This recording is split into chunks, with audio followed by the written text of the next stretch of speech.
ಚುರುಕು ನೋಟವೇ ಸುಳಿವು ನೀಡಿದೆ, ಸಹಜವಾಗಿಯೇ ಸಲುಗೆ ಮೂಡಿದೆ.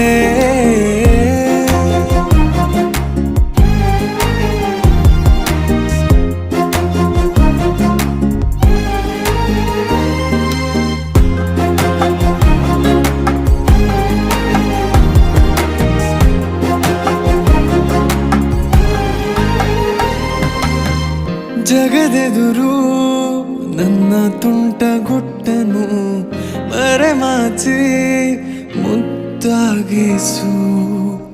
ಅಪರಾಧಿ ಆದ ಅಪ್ಪ ಪೋಲಿಗೆ ನಿಮ್ಮುಸಿರ ಶಾಖ ನೀಡಿ ಶಿಕ್ಷಿಸು.